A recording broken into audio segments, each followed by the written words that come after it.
Buenos días, mi nombre es Freeman Resi y en el día de hoy estaré presentando el proceso de entrevistas psicológicas, correspondiente a la materia de técnicas de entrevistas psicológicas. El objetivo de este video es explicar de manera clara, organizada y precisa cuáles son las condiciones previas que se debe tomar en cuenta el entrevistador antes de recibir una persona en consulta, así como también los documentos, materiales, actitudes necesarias para un ambiente de confianza y respeto y empatía. Antes de iniciar una entrevista psicológica, el entrevistador debe primero prepararse adecuadamente. Esta preparación implica tener claro cuáles son los conceptos y objetivos de la entrevista, es decir, la información que necesito obtener y con la finalidad en la cual se realizará el encuentro. Una entrevista es un seguimiento orientado a aplicar pruebas psicológicas. Por eso, debo organizar previamente las preguntas, los temas principales que voy a tratar, procurando que sean claras, respetuosas, adecuadas en el contexto del entrevistado. También es importante tener a mano los documentos y materiales necesarios para el desarrollo de la entrevista. Entre estos materiales puedo mencionar una hoja de registro o un formulario de entrevista, lápiz o bolígrafo, expediente del paciente si ya existe un consentimiento informado, claro está, hojas para notas, reloj para controlar el tiempo y en caso de ser necesario pruebas psicológicas o cuestionarios o instrumentos de evaluación. Si se va a grabar la entrevista, debo contar con el equipo adecuado, pero siempre solicitando el consentimiento del entrevistado y explicándole que la información será manejada con confidencialidad. Otro aspecto fundamental es preparar el espacio físico donde se realizará la entrevista. El consultorio debe ser un lugar tranquilo, limpio, organizado, cómodo y privado. La disposición del inmobiliario debe facilitar la comunicación entre el entrevistador y el entrevistado, evitando barreras innecesarias. Las sillas deben estar ubicadas de una manera que permite el contacto visual de ambos, pero sin invadir el espacio personal de la persona.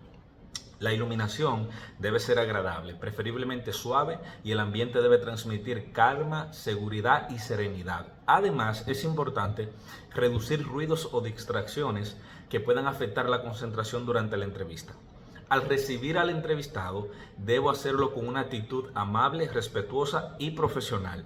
La primera impresión es muy importante porque de ese momento la persona comienza a formarse una idea sobre el entrevistador y sobre el proceso de la entrevista. Por esto, debo saludar cordialmente, presentarme, explicarle brevemente el propósito de la entrevista y asegurarme de que será escuchado sin juicios. Esta recepción ayuda a disminuir la ansiedad y favorece al entrevistado, que el entrevistado se sienta más cómodo para expresar sus ideas, emociones y experiencias. Para establecer una atmósfera de confianza y empatía debo utilizar comunicación verbal y no verbal adecuada. En la comunicación verbal debo hablar con claridad, utilizar siempre tono de voz tranquilo y formular preguntas que permitan al entrevistado expresarse libremente. En cuanto a la comunicación no verbal, debo cuidar mi postura, mantener un contacto visual de manera natural, mostrar atención con gestos adecuados e evitar actitudes que transmitan, precisan desinterés o crítica. La empatía se demuestra escuchando activamente, respetando los silencios y mostrando interés genuino de lo que la persona comunica. Durante la entrevista, la escucha activa es una de las habilidades más importantes. Como entrevistador, no solo debo oír las palabras del entrevistado, sino también comprender el mensaje que hay detrás de ellas. Esto significa prestar atención a sus emociones, su tono de voz, sus gestos, sus pausas y sus formas de expresarse. A veces la comunicación no verbal puede decir mucho más que las palabras.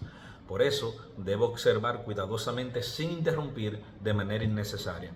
También puedo utilizar frases como comprendo, puedo continuar o entiendo cómo se siente para demostrar apoyo de atención a lo que se está hablando.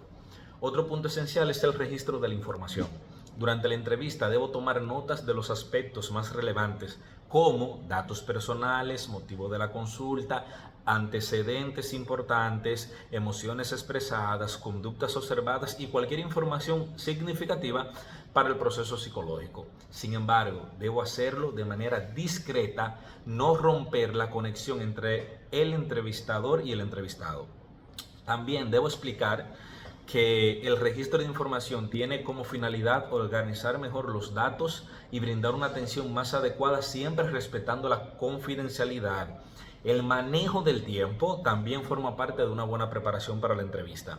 Una entrevista psicológica suele durar entre 45 y 50 minutos, aunque esto puede variar según el tipo de entrevista, de los objetivos y características del entrevistado.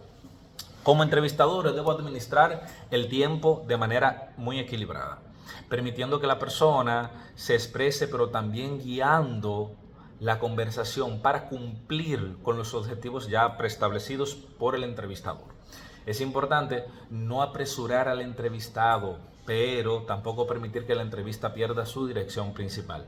Finalmente, considero que la preparación de una entrevista psicológica es una etapa fundamental para que el proceso de entrevista sea muy efectivo. No se trata solamente de hacer preguntas ni de crear las condiciones adecuadas para que las personas se sientan seguras y escuchadas y respetadas. También debemos tener todos los materiales listos, cuidar del ambiente físico, establecer comunicación empática, registrar información y manejar correctamente el tiempo que los elementos permitan desarrollar una entrevista profesional y humana.